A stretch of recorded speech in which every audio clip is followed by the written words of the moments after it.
Ako sa totoo lang, mas gusto ko pa dito kahit ano sabihin sa Japan. Bakit kanyo? Ayan, ayan nag-yellow, nag-snow, di ba?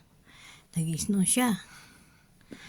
Pero ang totoo, ang pamumuhay dito, kahit sabihin mong ano yung mga tax na binabayaran mo, pero mapupunta pa rin sa'yo dyan. At saka ang bilihin dito, kahit mahal, ginagawa nila ng paraan.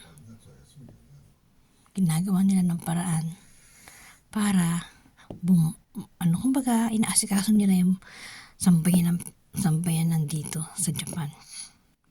Totoo po yun. Kaya kahit ano sabihin, maganda pa rin sa Japan. May ano kasi ang tao, ang mga namumuno dito. Binuksan ko po yung bintana. Ayan po yung yelo. Hawak mo na. Ayan. Ayan. Ang taas oh. Snow yan. Lahat. Ayan, snow.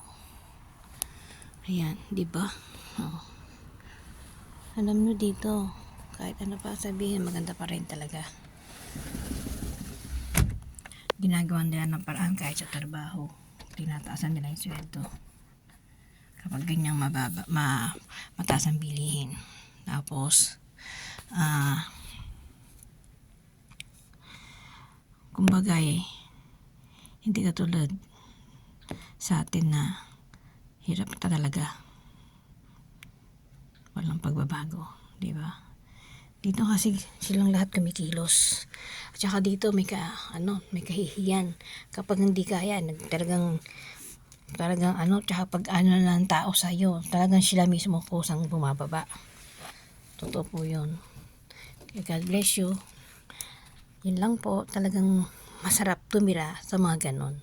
Yung bang merong ang iyong buhay, may saysay, di ba? Kahit nagbabayad ka, bumabalik din sa iyo. Ang tax na binabayaran mo, binabalik din, di ba? Tsaka talagang gumagawa sila ng paraan para wag mahirapan ng mga mamamayan dito sa Japan. Kaya I love Japan. Thank you, yun lang.